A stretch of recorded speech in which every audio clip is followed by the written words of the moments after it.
South ఇండియాలోనే అతి తక్కువ ధరలకి రత్నాలనందించే ఏకైక సంస్థ 6JVR. ఫిష్ వెంకట్ అన్నని ఎన్ని సినిమాల్లో చూసాం మనం. అన్న ఆరోగ్యం పరంగా కొంచెం చాలా ఇబ్బంది పడుతున్నారు. దెబ్బలు తగలడం వల్ల, షుగర్ వల్ల, బీపీ వల్ల అది రివర్స్ కొట్టి 1.5 year నుంచి ఈ కిడ్నీ ప్రాబ్లము. పిల్లలు ఏమయ్యారు? పిల్లలందరూ ఉన్నారు కదా? ఉన్నారు కానీ ఆ పిల్లలు ఉండి కూడా వేస్ట్. సో ఇద్దరు కొడుకులు ఎవరు పట్టించుకోవట్లేదు. రెండు కిడ్నీలు చెడిపోయినాయి అప్పటికి. చాలా మందికి డబ్బులు ఇచ్చిన నేను చేయబోదు ఎన్నో ఇచ్చినా కానీ నేను మళ్ళా అడుక్కునే పరిస్థితి తెలియదు. Hi hello, welcome to Suman TV. నేను మీ రోషన్. సో ప్రజెంట్ నేను రామ్నగర్లో ఉన్నాను అనమాట. సో రామ్నగర్లో ఫిష్ వెంకట్ అన్న గురించి తెలియని వాళ్ళే లేరు, ఫిష్ వెంకట్ అన్న ఇల్లు తెలియని వాళ్ళు కూడా లేరు అనమాట. ఎందుకంటే ఒక్కొక్క ఏరియాలో ఒక్కొక్క యాక్టరు, ఎంత పెద్ద యాక్టర్ అయినా కూడా ఆ ఏరియాలో అలా ఉండటం అనేది ఫస్ట్ నుంచి వస్తున్న ఒక ఆనవాయితీ అనుకోవచ్చు. ఎందుకంటే మొలాలిలో మనం ఎక్కడికి వెళ్ళినా కానీ వేణుమాధవ్ గారు అని చెప్తూ ఉంటారు. అండ్ ఇక్కడ మన నర్సింగ్ యాదవ్ అన్న, ఇక్కడ మన ఫిష్ వెంకట్ అన్న. ఎందుకంటే వాళ్ళు సినిమాల్లోకి వచ్చిన తర్వాత కూడా వాళ్ళు ఎక్కడైతే పుట్టి పెరిగారో అదే ఏరియాలో ఉంటూ ఆ ఏరియాలకి ఒక ఆదర్శంగా, ఒక హీరోగా నిలిచారని చెప్పుకోవచ్చు. ప్రజెంట్ నాకు అన్న గురించి తెలిసింది ఫిష్ వెంకట్ అన్న గురించి. ఎందుకంటే సినిమాల్లో చాలా యాక్టివ్గా లైమ్ లైట్లో ఉన్నప్పుడు మంచి మంచి సినిమాలు చేశారు, రెమ్యునరేషన్ వస్తుంది, ఫ్యామిలీని రన్ చేసుకుంటూ వచ్చారు. కానీ తర్వాత సినిమాలు తగ్గినప్పటికీ, హెల్త్ సహకరించగా సినిమాలు తగ్గిపోయినప్పటికీ ఆయన ఫైనాన్షియల్గా కొంచెం ఇబ్బంది పడుతున్నారని కూడా నాకు తెలిసిందనమాట. అండ్ నాకు పర్సనల్గా మెసేజ్ చేశారు, ఇలా డయాలసిస్ జరుగుతుంది, 2 కాళ్ళు నడవలేకపోతున్నాను, షుగర్ కూడా దాదాపు 600-800 దాకా వస్తుంది, అండ్ చాలా ఇబ్బందులు పడుతున్నానని చెప్పేసి నాకు ఒక మెసేజ్ రాగానే నేను ఇమ్మీడియట్గా రియాక్ట్ అయ్యి అన్నకు కాల్ చేసి ఏంటి పరిస్థితి అని కనుక్కోగానే నిజంగానే కొంచెం ఇబ్బందిగానే ఉందన్న బాగా అని చెప్పేసి. ఎందుకంటే ఎంతో ఆదరించింది సినిమా ఇండస్ట్రీ, నన్ను మంచి మంచి ఆఫర్లు ఇచ్చింది, మంచి సినిమాలు చేశాను. కానీ ఇప్పుడు నా ఆరోగ్యపరంగా సినిమాల ఆఫర్లు వచ్చినప్పటికి కూడా చేయలేని ఒక పరిస్థితి. బట్ ఒకసారి అన్నతో మాట్లాడదాం, అసలు ప్రజెంట్ పరిస్థితి ఏంటి, ఏం చేస్తున్నారు, ఆరోగ్య పరిస్థితి ఏంటో ఒకసారి చూపించే ప్రయత్నం చేస్తాను. ప్లీజ్ రండి. సో ఇక్కడ ఇది మన ఫిష్ వెంకట్ అన్న ఇల్లు అనమాట. ఒకసారి అన్నతో మాట్లాడదాం. నమస్తే. నమస్తే. సో ఫిష్ వెంకట్ అన్న ప్రెజెంట్ ఇలా ఉన్నారు. ఫిష్ వెంకట్ అన్నని ఎన్ని సినిమాల్లో చూసాం మనం. అన్న ఆరోగ్యం పరంగా కొంచెం చాలా ఇబ్బంది పడుతున్నారు. సో ఫిష్ వెంకట్ అన్న ఎన్ని సినిమాలు చేశారు. అన్న ఫస్ట్ వినాయక్ గారితోనే ఆయన కెరీర్ స్టార్ట్ చేశారు. అన్న మాటలు అన్న ఒకసారి మీ మాటలో చెప్పండి మీ సినిమా కెరీర్ గురించి ఒక్కసారి. అంటే ఇండస్ట్రీలో నాకు తీసుకుపోయిందంతా శ్రీహరి అన్న, లైఫ్ ఇచ్చిందంతా వినయ్ గారు. ఆది సినిమా తర్వాత ఇంకా తిరిగి చూడలే, గట్లా జరుగుతూ ఉంది. ఒక 100 పైన సినిమాలు తీసుంటారు కదా నాకు తెలిసి. ఆల్మోస్ట్ చేసి ఉంటా. శ్రీరన్న కూడా ఎక్కువ చేస్తుంటే. అవును, శ్రీరన్న బాగా close friend, family friend. Okay. Sriranna ద్వారానే ఇండస్ట్రీకి రావడం జరిగింది. ఓకే. లైఫ్ సెటిల్ చేసిందంతా ఇక వినయ్ గారు, ఇక ఆయనే God father. So God father కాబట్టి ఇంట్లో రాగానే ఫస్ట్ వినాయక్ గారి ఫోటో అలానే పెట్టుకున్నారు చూడండి అన్న. అండ్ పక్కన వాళ్ళ ఇంకో గాడ్ ఫాదర్ శ్రీహరి గారు. సో భౌతికంగా మన మధ్య లేకపోయినా కానీ శ్రీహరి గారు సపోర్ట్తో చాలా మంది ఇండస్ట్రీకి వచ్చారు. ఇలాంటి వాళ్ళు ఆయన సినిమాల్లో ప్రతి సినిమాలో కూడా మంచి ఆఫర్స్ ఇచ్చారు, మంచి లైఫ్ ఇచ్చింది అది కూడా. అమ్మ నమస్తే. సో మన ఫిష్ వెంకట్ గారి వైఫ్. అమ్మ మీ పేరేంటి? సువర్ణ గారు. సో అన్నకి ఇలా అయిందని తెలుసుకోగానే చాలా మంది చాలా బాధపడ్డాం మేము కూడా. సో ఏంటన్నా ఏమైంది, మీ ఆరోగ్య పరిస్థితి ఏంటి? కూర్చోండి. దమ్ము బాగా వచ్చి బాగా స్టమక్ అంతా టైట్ అయిపోవడం వల్ల హాస్పిటల్లో జాయిన్ అయినా. హాస్పిటల్లో జాయిన్ అయితే హాస్పిటల్లో 1 week తర్వాత డయాలసిస్కి పోవాలన్నా. డయాలసిస్ అంటే ఏమో తెలియదు నాకు. ఇంకా సరే అని చెప్పేసి నిమ్స్ హాస్పిటల్లో డయాలసిస్ చేరానన్నా. డయాలసిస్ ఇప్పుడు 1.5 year అవుతుంది. హెల్తీగానే ఉంటారు, మంచి ఫుడ్ తీసుకుంటారు. హెల్త్ ఒక్కసారిగా ఇట్లా అవడానికి రీజన్ ఏంటన్నా అసలుకి? మీకన్నా అర్థమైందా? డాక్టర్స్ చెప్పారా? అంటే అప్పుడు ఆ మధ్యలో చిన్న దెబ్బ తగిలి షుగర్ అటాక్ అయ్యి, బీపీ షుగర్ అటాక్ అయ్యి కాలు బాగా ఇంత అయింది. దానివల్ల ఆపరేషన్ జరిగింది. ఏ కాలు? ఈ కాలా? ఈ కాలు 4 years కింద. ఇంకా అక్కడ నుంచి ఇంకా అట్లా పడిపోయాను అంతే. కాదన్న, ఇప్పుడు ఈ కాలు ఇట్లా అయిపోవడానికి గల రీజన్ ఏంటి? ఇట్లానే కంప్లీట్ గా స్కిన్ అంతా లేచిపోతుంది. ఈ స్కిన్ లేచిపోవడం అంటే ఇది కొంచెము లాభం అయితే మా డాక్టర్ ఇంతకుముందుకి ఏదైతే ఆపరేషన్ చేసిండో ఆ డాక్టర్కి ఫొటోస్ పెట్టినాను. పెడితే ఆ డాక్టర్ ఏం చేసిండు, కొన్ని మెడిసిన్స్ పెట్టిండు. ఆ మెడిసిన్ పెట్టడంతో ఆ మెడిసిన్ వాడడంతో ఈ స్కిన్ పోవడం. 4 సంవత్సరాల కింద ఆపరేషన్ అయింది అక్కడ. ఎక్కడ? ఈ కాలంతా అయ్యయ్యో, 4 సంవత్సరాల కింద ఆపరేషన్ అయింది. ఒక 4 ఇక అప్పటి నుంచి ఇక వీకే ఉన్నాడు. ఇక 5 years అవుతుంది ఇప్పుడు. షూటింగ్ లో దెబ్బ తగిలిందా లేకపోతే? లేదు, షూటింగ్ కాలు మొత్తం సీమ్ నిండిందంట. షుగర్ ఉండే కదా, షుగర్ వచ్చింది. 4 liters సీమ్ వెళ్ళిందన్న వాళ్ళకించి. షుగర్ రావడం వల్ల సీము ఇదంతా ఇదయ్యి ఆపరేషన్ జరిగింది. కాలు ఇంత అయింది. శ్రీకరాలో చేయించిన 5th years నుంచి కంటిన్యూగా షూటింగ్ కూడా అదే ఆరోగ్యం ఎట్లా ఉంటే షూటింగ్కి వెళ్ళి చాలా కష్టం కదా చేయడం. చాలా కష్టం. చాలా ఆఫర్స్ వచ్చినాయి. అంటే సహకరించాలి బాడీ. అసలు పూర్తిగా మారిపోయారన్న, మీ లుక్కే మారిపోయింది. నేను చూసి షాక్ అయ్యా ఇప్పుడు మిమ్మల్ని. డయాలసిస్ అవుతున్నాయి. కిడ్నీ కూడా ప్రాబ్లం ఉంది. కిడ్నీ ఫెయిల్యూరా? 2 కిడ్నీలు ఇప్పుడు 1.5 year అవుతుంది. ఈ దెబ్బలు తగలడం వల్ల, షుగర్ వల్ల, బీపీ వల్ల అది రివర్స్ కొట్టి 1.5 year నుంచి ఈ కిడ్నీ ప్రాబ్లము మొన్నటి వరకు నిమ్స్లో చేయించి ఉంటాయి. ఈ నిమ్స్ బాగా లాంగ్ అవుతుందని చెప్పేసి అక్కడ కూడా డబ్బులు, ఇక్కడ గాంధీలో అయితే కొంచెం రికమెండేషన్తో ఇక్కడ చేయించుకుంటున్నాను ప్రస్తుతానికి. మంచిగా దండిగా ఉండే మనిషి అమ్మ. ఇట్లా ఎన్ని రోజులు అయిపోయింది? ఇప్పుడు సంవత్సరం నుంచి చాలా సంవత్సరం అప్పుడు డయాలసిస్ అవుతున్నప్పటి నుంచి చాలా అవుతుంది. ఓకే. ఇక మొన్న 15 రోజులంటే అసలు లేస్తలేడు. అసలు లేవట్లేదు. అస్సలు లేస్తలేడు, నడుస్తలేడు. బయటికి కూడా పోవడం లేదు. అంత నీరసం, నడవడం చాలా ఇబ్బంది. డయాలసిస్ చేస్తుంటే కష్టం. చాలా అసలు కాళ్ళు లేచి కూర్చోవడం అనేది ఇబ్బంది అయిపోతుంది. ఇక బయటికి వెళ్ళాలంటే ఎవరన్నా ఏబడి కంపల్సరీ సెక్యూరిటీ ఉండాలి. ఇక బయటికి పోవాలని రావాలన్నా పిల్లలు ఉండాలి, ఎవరో ఒకరు సపోర్ట్. పిల్లలు ఇంకా మా మర్దలు కొడుకు ప్రస్తుతానికి అయితే ఇప్పుడు హాస్పిటల్లో వాడే చూపిస్తుంది. ఓకే. పిల్లలు ఏమయ్యారు? పిల్లలందరూ ఉన్నారు కదా? ఉన్నారు కానీ ఆ పిల్లలు ఉండి కూడా వేస్ట్. ఏమైందమ్మా? ఎవరి పని వాళ్ళది. ఇద్దరు ఉన్నారు. ఎవరి పని వాళ్ళది. ఏం పని చేస్తారో కూడా తెలియదు. ఇప్పటిదాకా ఇచ్చింది ఏం లేదు. పట్టించుకోవట్లేదమ్మా పిల్లలు. నిజంగా చెప్పండి. అప్పుడు నిమ్స్లు ఉన్నప్పుడు పట్టించుకురు, ఇప్పుడు పట్టించుకోవట్లేదు ఎవ్వరు. నిమ్స్లు ఉన్నప్పుడు పట్టించుకురు. ఎంతమంది పిల్లలు మీకు? 2 కొడుకులు, ఒక పాప. 2 కొడుకులు, ఒక పాప. పాప మ్యారేజ్ అయిపోయింది, కొత్తగూడెం ఉంటుంది. సో 2 కొడుకులు ఎవరు పట్టించుకోవట్లేదు. కష్టంగా ఉంది. మీరేం పని చేస్తున్నారు? నేనేం నాకు కాళ్ళ నొప్పులు, నడవడం కాదు, నాకు ఆపరేషన్ చేస్తాను. ఆమె కూడా కాళ్ళు చాలా ప్రాబ్లం. ఎక్కువ నడవని పరిస్థితి. బయటి వరకు పోయి రావడమే చాలా కష్టం. ఇప్పుడు కొంచెం కేర్ అంటే ఇక మా పాపనే. ఆమెనే ఎంటబడి ఎందుకంటారు ఊరికే అనరు. అసలు అప్పుడే పెడతాను నిమ్స్ ఉన్నప్పుడే.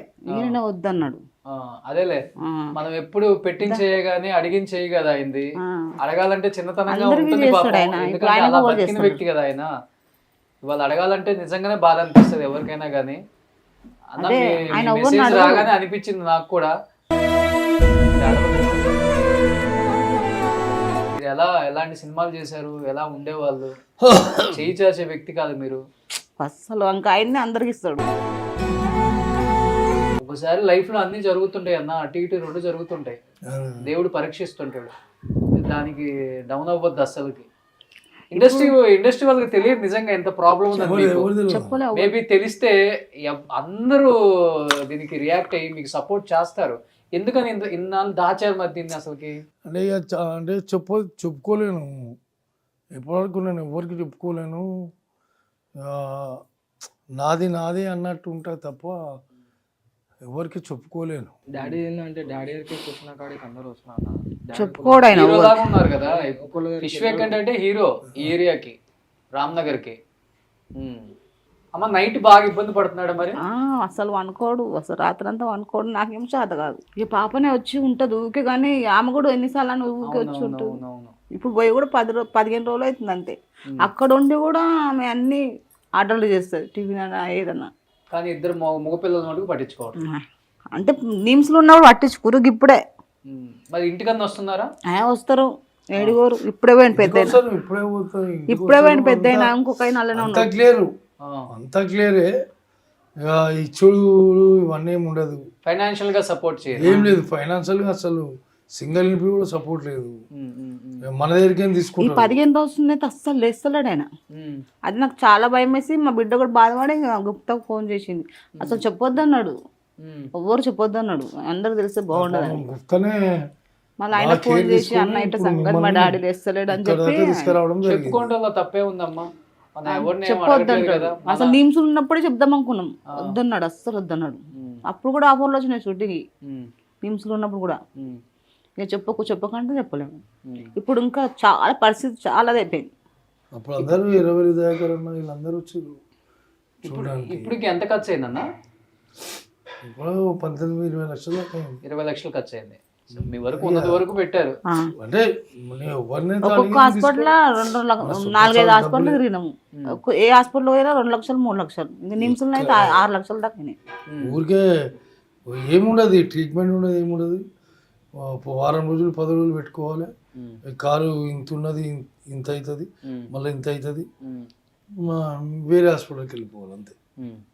ఇక లాస్ట్ ఫ్రెండ్ సీను అని తార్నాకర్ ఉంటాడు. ఇక వాడు ఏం చేసిండంటే శ్రీకరాల మనకు తెలుస్తున్నారా వాళ్ళ ఆపరేషన్ చేయిస్తా అని చెప్పి తీసుకెళ్ళిపోయి చేయించింది ఆపరేషన్.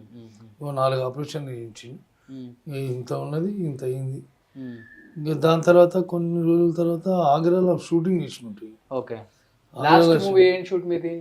లాస్ట్ ఇప్పుడు విజయవాడ ఒక ప్రొఫెసర్ ఒక అతను ఉండే, వాళ్ళ అబ్బాయి హీరోగా చేసిండు. ఆల్రెడీ 2 సినిమాలు మంచి, ఆల్రెడీ 2 పెద్ద సినిమాలు చేసిండు.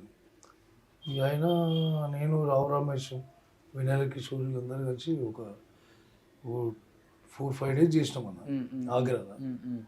అలా చిన్న మూల కొట్టింది, కొత్త షూ మూల కొట్టింది. ఆ మూల కొట్టడంతో మళ్ళీ కాళ్ళ నుంచి స్టార్ట్ అయింది.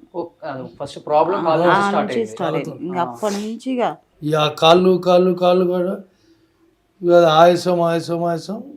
మా బిడ్డకు 7 సంవత్సరాలకు కొడుకు పుట్టిండు. ఇంకా అదొక సంతోషము, ఈయన దావకంలో ఒక బాధ. ఓకే. అప్పుడే కానీ ఆ షూటింగ్ లోనే బయటపడిందన్న మీకు? ఆ షూటింగ్ లోనే మొలగుచ్చుకుంది. మీరు దాన్ని నెగ్లెక్ట్ చేశారు. ఆగ్రా నుంచి డైరెక్ట్ వచ్చి ఇక ఇక్కడనే సోమియాలో జాయిన్ అయినా. 1.5 month జాయిన్ అయిన తర్వాత ఇక సెప్టిక్ అయింది. అది సెప్టిక్ అయింది. అదే సంగతి. సెప్టిక్ అయితే ఇక డాక్టర్ అన్నాడు కంపల్సరీ డయాలసిస్ అన్నాడు. సరే డయాలసిస్ అంటే కూడా నాకు తెలియదు డయాలసిస్. సరే డయాలసిస్ అంటే ఏమో ట్రీట్మెంటే కదా అని నేను అనుకుంటున్నాను. ఆడిపోయేసరికి ఏంది కిడ్నీల ప్రాబ్లం. 2 కిడ్నీలు చెడిపోయినాయి అప్పటికి. సరే అని ఆ డయాలసిస్ ఇప్పుడు 1.5 years అవుతుంది. ప్రస్తుతానికైతే అట్లా నడుస్తూ ఉంది. చాలామంది అన్నారు ఇట్లా సంగతి. గుప్తా కూడా ఎన్నోసార్లు ఫోన్ చేసి అన్నాను ఎందుకు ఇట్లా నెగ్లెక్ట్ చేస్తున్నావు అని అంటే కూడా ఏం చేస్తాం, నెగ్లెక్ట్ చేస్తున్నాం అంటే ఇప్పుడు మనంతా మనం ఎవరి దగ్గరికి పోలేము. అందరు తెలిసినంత మాత్రాన మనం పోయి ఏం చేయలేము కదా. లేదన్నా మేము సపోర్ట్ ఉంటాము, మీరు ఏడికంటే ఆడికి పోదాం అంటే అసలు నాతో అయితే లేదు పురానికే పోనీకే. అదేలే అలా చూసిన ఫిష్ వెంకట్ని ఇలా చూడాలంటే అంటే మీకు కూడా చూపించాలంటే కష్టంగానే ఉంది. కష్టము అర్థమైంది. ఇక అందరు కూడా నువ్వేం అన్నట్టు ఆ మధ్యలో ఆపరేషన్ అయినప్పుడు వినాయక్ గారిని కలిసిన, ఆయన గుర్తుపట్టలేడు. ఎవరు అంటే ఇట్లా ఫిష్ వెంకట్ సార్ అంటారే ఏమ్రా అని వచ్చిండు. ఏమైందిరా కరోనా వచ్చింది అన్నాడు. లేదన్నా హెల్త్ బాగాలేకుండా. సరే రేపు రా అన్నాడు. ఇక తెల్లారి పోయినందుకు ఫస్ట్ హాస్పిటల్ పోరాని ఒక 20,000 రూపాయలు ఇచ్చిండు. ఫస్ట్ హాస్పిటల్ పోరా, చాలా మంచిదన్న. మూవీ ఆర్టిస్ట్ అసోసియేషన్లో మెంబర్షిప్ తీసుకున్నా. అప్పుడు ఎప్పుడో మల్లికార్జున గారు ఉన్నప్పుడు ఆది సినిమా తర్వాత బన్నీ తర్వాత తీసుకుంటే అందరికీ నా ఒక్కోనికి రిజెక్ట్ చేసి అందరికి ఇచ్చిండు. ఇక నా కోపం మీద ఇక సీరియల్ అన్నాడు, ఏమొద్దు ఇంకా వదిలేసాయి ఎందుకు అన్నాడు. ఇవాళ నాకు అది 30 అయిపోయింది. ఆయన ఉంటే ఈ రోజు నాకు ఇట్లా ఉండబోతుంది. మూవీ ఆర్టిస్ట్ అసోసియేషన్ మీరు లేరా ఇప్పుడు? మెంబర్షిప్ ఆల్రెడీ డీడీ కట్టినా తీసుకున్నా, ఇచ్చిన. మల్లికార్జునరావు ఉండే అప్పుడు సెక్రటరీ. మల్లికార్జునరావు గారు ఏం చేసిండు, నా వెనక జూనియర్స్కి ఇచ్చిండు, నాకు ఇయ్యలే. నేను అప్పటికి సీనియర్, చాలా సినిమాలు చేశారు, చాలా సినిమాలు చేసిన. నా జూనియర్కి ఇచ్చిండు, నాకు ఇయర్స్ వచ్చేసరికి ఇక సీరియల్ అన్న కొంచెం కోపం వేసిండు. కోపం చేసేసరికి ఇక సరేలే అన్న అని గమనుకున్నా. నా డీడీ ఇంకో ఆనంద్ భారతి అని వానికి ఇచ్చిన, ఈ అసోసియేషన్ డీడీ. సరే నువ్వన్నా తీసుకోపోరావా అని చెప్పేసి ఇక అప్పటి నుంచి ఆ కుప్పం మీద ఇంకా అసలు మూవీ ఆర్టిస్ట్ అసోసియేషన్ మెంబర్షిప్ తీసుకోలే. ఇక తర్వాత మధ్యలో కూడా కొంచెం ప్రాబ్లం అయిన ఉండే. ఇక అందరు అన్నారు నీకు కార్డు ఉంది కదా అంటే లేదని చెప్పిన. నీకు కార్డు లేకపోతే మనం ఏం చేయలేం కదా. సరే అన్న మనం దాని గురించి ఇది చేద్దామని మన లాస్ట్ 3 years బ్యాక్ తారకరత్న రాసిండు కార్డు, చనిపోయిన తారకరత్న. ఆయన స్వయంగా రాసి మా సినిమాలను మంచి పాపులర్ వెంకటన్న ఆది సినిమాలో తొడగొట్టు చిన్నాను, ఇప్పుడు నాకు మీ లైఫ్ మెంబర్షిప్ నేనే రాస్తా అని చెప్పి అవన్నీ స్వయంగా తీసుకొని అప్లికేషన్ ఫిలప్ చేసి ఇచ్చిండు.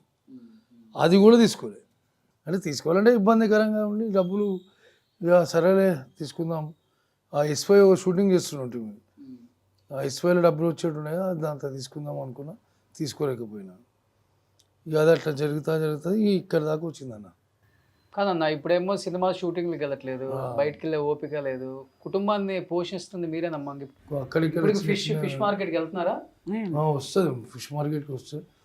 నేను నెలకి ఇంత ఏదో ఇంట్లోకి రాషన్కి వెళ్ళిపోతుంది.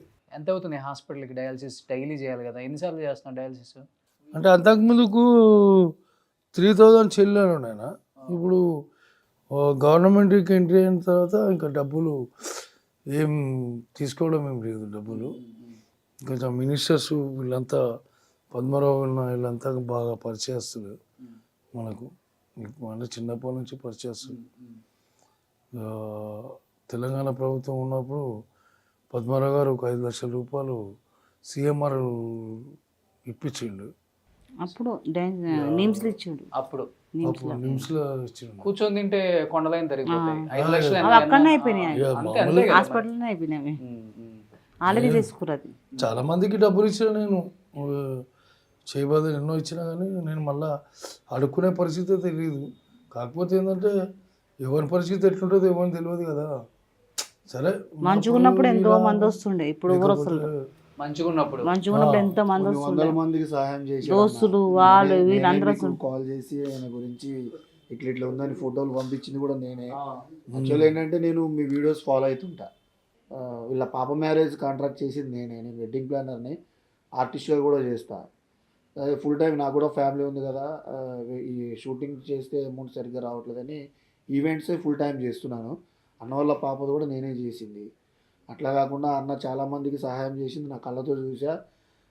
ఆ వర్క్స్కి నేను కూడా వెళ్ళా, అబద్ధం ఎందుకు చెప్పాలి. సరే సహాయం కోసం వచ్చిన వాళ్ళు చాలా మంది ఉన్నారు, ఎవరు రావట్లేదు. కానీ ఈ రోజు పాపం ఈయనకి ఇట్లా అయిందంటే నేనే సహాయం వేల మంది వచ్చి ఇంటికి తినడానికి భోజనం అన్నిటికి వస్తుండే. ఆయన మంచిగా ఉండు పెడుతుండ అనుకున్నా. పద్ధతి నాకు నచ్చింది. అంటే మేము ఒక తల్లి పిల్లలం కాకుండా చాలా మంది నువ్వు రామరెడ్డి లాగా ఉంటావు, ఫిష్ వెంకట్ లాగా ఉంటావు అంటే అరే మా అన్నయ్య బాయ్ అని చెప్పి నేను గర్వంగా చెప్పుకుంటా. అట్లాంటిది ఇలా నాన్న పరిస్థితి ఇట్లా ఉందంటే నాకు కూడా బాధ ఉంది. నాకు చూడగానే 15 రోజులు అన్నని ఎలా చూసాం సినిమాలలో, ఎలాంటి రోల్స్, ఎలాంటి డైలాగులు చెప్పాడు, ఎలాంటి వ్యక్తి అయినా. ఈయన మొదటి ఆయన వ్యక్తిత్వం అందరికి ఇష్టం. ఈయన ఆ డైలాగ్ ఏదైతే కొట్టాడు ఆది సినిమాకి, అప్పుడు నేను సినిమా థియేటర్లో కూర్చొని ఈయన డైలాగ్కి క్లాప్స్ విజిల్స్ కొట్టిన వ్యక్తిని నేను అప్పుడు చిన్నపిల్లోడిని. అట్లాంటిది హైదరాబాద్ నేను వచ్చిందే ఇండస్ట్రీ మీద పిచ్చితోటి వచ్చాను. కానీ అన్న నాకు డైరెక్ట్గా అన్నపూర్ణ స్టూడియోలో ఒక టైంలో పరిచయం అయ్యిండు, వాళ్ళ పాప మ్యారేజ్ కాంట్రాక్ట్ది మాట్లాడే విషయంలో. అప్పుడు నేను ఎవరు ఏంటనేది తెలుసుకోకుండా 40,000 రూపాయలు నాకు డైరెక్ట్ అడ్వాన్స్ ఇచ్చిండు. చాలామంది డబ్బులు ఇవ్వాలంటే అసలు ఎవరు, వీళ్ళ ఆఫీస్ ఎక్కడ ఏంటి అన్నీ ఎంక్వైరీ చేసిన తర్వాత ఎవరైనా అమౌంట్ ఇస్తారు. ఓకే. కానీ అన్న అట్లా లేదు, నాకు ఎమ్మటనే గుప్తా ఇగో ఎంత అంటున్నావు, ఈ 40,000 పెట్టుకో, నీకు మళ్ళీ నేను ఆ పెళ్లి టైం దగ్గర చుట్టాలకు కూడా చాలా మందికి చూసిండు, కానీ ఇప్పుడు ఎవ్వరు వస్తున్నారు ఆయన చూడడానికి. అన్న ఇప్పుడు అందరు హీరోలతో చేశారు కదా మీరు, ఆల్మోస్ట్ జూనియర్ ఎన్టీఆర్, పవన్ కళ్యాణ్, చిరంజీవి గారు, బాలకృష్ణ, వెంకటేష్, నాగార్జున గారు, వీళ్ళందరూ ఫ్యాన్స్ మిమ్మల్ని లవ్ చేస్తారన్న. ఎందుకు మిమ్మల్ని సపోర్ట్ చేసుకోము ఈ టైంలో, మేము ఎందుకు మీకు హెల్ప్ చేయమనుకున్నారు మీరు అసలుకి? ఎందుకంటే ప్రతి ఒక్క ఫ్యాన్, ప్రతి ఒక్క హీరో ఫ్యాన్, అరే మా హీరో దగ్గర ఈ విలన్ భలే కామెడీ డైలాగ్, కామెడీ విలన్ బాగా పండించాడు రా. ఫిష్ వెంకట్ అన్న ఇప్పటికీ గుర్తుంటుంది మాకు, తొడగొట్టు చిన్న అని ఒక డైలాగ్. ఒక్కసారి మా అందరి కోసం చెప్పండి అన్న, మీలో అది ఉంది ఇంకా సత్తా. తొడగొట్టు చిన్న ఒక్క డైలాగ్తో ఇలా అందరికీ అభిమానం సంపాదించుకున్నాను. అందరు హీరోస్ మీతో బాగుంటారు కదా? అందరూ బాగుంటుంది. సో ఈ వీడియో చూసిన తర్వాత ప్రతి ఒక్క ఆర్టిస్ట్, ప్రతి ఒక్క హీరో, ప్రతి ఒక్క డైరెక్టర్, ప్రతి ఒక్క ప్రొడ్యూసర్ మీకు కాల్ చేస్తారు, తప్పకుండా కాల్ చేస్తారు. ఫిష్ వెంకట్ అన్న వ్యక్తిత్వం ఏంటో తెలిసిన ప్రతి ఒక్కళ్ళు కాల్ చేస్తారు. ఎందుకంటే ఇండస్ట్రీలో నరసింహ యాదవ్ అన్న కావచ్చు, మీరు కావచ్చు, ఇలాంటి క్యారెక్టర్స్ చేసిన వాళ్ళ మనసు వెన్నలాంటి మనసు మీ అందరిది. ఉన్నప్పుడు అందరికీ మీరు హెల్ప్ చేశారు, లేనప్పుడు ఎవరిని కూడా చేయి చేసి అడగలేదు, ఉన్న దాంట్లో సర్దుకున్నారు. లేకపోతే మీ బాధలు మీరు పడ్డారు కానీ ఎవరిని అడగలేదు కూడా. కానీ ఇంత దూరం వచ్చిన తర్వాత ఉన్న డబ్బులు ఇప్పటికే 20 లక్షలు ఖర్చు పెట్టారన్న. ఇది సొంత ఇల్లే కదా? సొంత ఇల్లు. సో దేవుడి దయ వల్ల అన్న కష్టపడి సంపాదించారు కాబట్టి ఇప్పుడు వరకు 20 lakhs ఆయన ఖర్చు పెట్టుకొని ఆయన అంతటా ఆయన ఒళ్ళు బాగు చేసుకున్నారు. సో సొంత ఇల్లు ఉంది కాబట్టి ప్రాబ్లం లేదు అన్నకి. హెల్త్ పరంగా మటుకు మనం డెఫినెట్గా మనల్ని నవ్వించిన ఎంతోమంది ఆర్టిస్టులు ఇబ్బందులు పడుతుంటే మనం ఫస్ట్ నుంచి కూడా వాళ్ళని బయటికి వెలికి తీసి వాళ్ళు పడుతున్న బాధలను చెప్తూనే ఉన్నాము. వాళ్ళందరికీ మీరు సపోర్ట్ చేశారు, పాకీ జగత్ దగ్గర నుంచి ఇప్పటి వరకు కూడా. ఆ నమ్మకంతోనే అడుగుతున్నాను వ్యూయర్స్ అందరినీ అండ్ సినిమా ఇండస్ట్రీని కూడా. ఫిష్ వెంకట్ అన్నని కాపాడుకునే ధర్మం మనది. మనం అందరం హెల్ప్ చేయాలి. 50 రూపాయల, 500, 1000 రూపాయల మనకు తోచినంత అన్నకి ఈ టైంలో మనం ఇస్తే మనం చాలా హెల్ప్ అవుతాం. అన్న మీరు అది ఎప్పుడు కూడా నేనేదో అడగాల్సి వస్తుందన్న మీరు బాధ అయితే పడొద్దన్న. ప్రతి ఒక్కరికి ఒక బ్యాడ్ ఫేస్ వస్తుంది, అది వచ్చినప్పుడు బయటపడటమే ఎవరికైనా కానీ దేవుడిచ్చే ఒక మంచి ఇంకొక రూట్ అని చెప్పుకోవచ్చు. సో డెఫినెట్గా మీ అందరం సపోర్ట్ చేస్తాం. నేను అదే చెప్పా అన్నతోటి నిన్న, మీరు అట్లా మొహమాటం పడకండి అన్న, మీరు నెంబర్స్ అన్ని వదినికి ఇవ్వండి, వదినికి ఇస్తే మేనేజ్ చేసుకుంటుంది. అందరికి ఫోన్లు చేసి మీ పొజిషన్ ఇట్లా. మా ఫోన్ పే నెంబర్ కూడా ఉందా మీకు? అదే నెంబర్ మీ నెంబర్ పెట్టే కదా, అదే నెంబర్ ఉన్నది. ఏదైనా సరే చెప్తేనే 10 మందికి తెలుస్తుంది అన్న. మీరు ఇప్పుడు కూడా అసలు 15 రోజుల మెయిన్ కాల్ కంటే ఆ కిడ్నీలదే మేజర్ ఇష్యూ ఉందన్న. ఓకే, అది చేయొచ్చు అన్నారా? ఒక కిడ్నీకి 32 lakhs ఏమో అడిగిరంట. అయితే నేను మా ఈవెంట్స్ దాంట్లో కళాకారులు ఉన్నారు పాడేటోళ్ళు.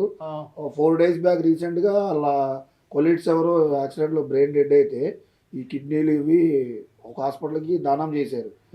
నాకు వద్ద చెప్పలేదు, ముందు చెప్పుకుంటే చెప్తే ఎమ్మటనే నేను నిన్నే అన్న ముందు ఫోన్ చేసి అడిగితే, అన్న నేను 2 days బ్యాకే నేను వేరే వాళ్ళకి ఇప్పించాను అన్నది, ఈసారి ఏదొచ్చినా కూడా నేను మీకు చెప్తాను, వెంకటన్న నాకెందుకు తెలియదు, చాలా సినిమాలు చూసాను నేను అని చెప్పి అదే జీవనధారలో అప్లై చేయమని చెప్పేసి నేను మా గాంధీనైనా నిమ్స్లా కానీ ఒక్కటే 30 లక్షలు గారికి కూడా కాల్ చేసి మాట్లాడితే ఆయన కూడా జీవనధారలో చూద్దామని చెప్పారంట.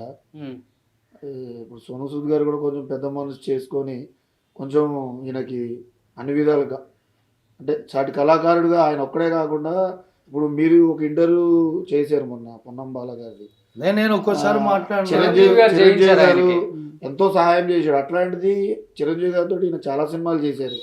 ఈయన గురించి తెలియదు కాబట్టి ఆయన ఏ సహాయం చేయలేదు. కొంచెం ఏం లేదు, ఆయన కొంచెం హాస్పిటల్లో చూపించితే మాకు చాలు. మాకు లేదమ్మా చూపిస్తారులే, దానికి తోడు చాలా మంది కూడా హెల్ప్ చేస్తారు.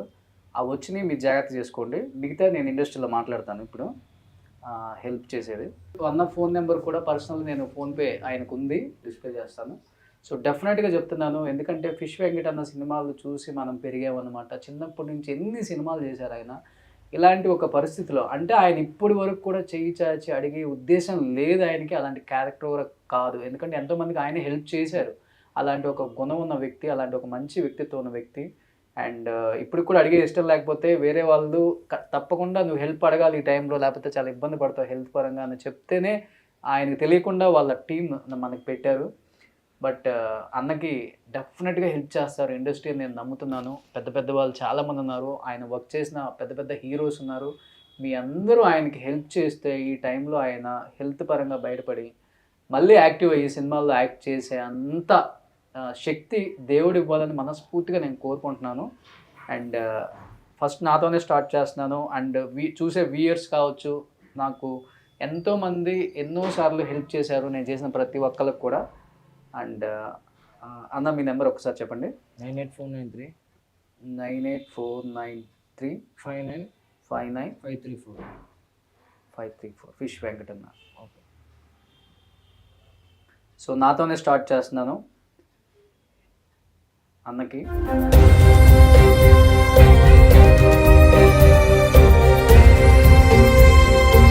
అన్నకి ఫోన్పే చేశాను.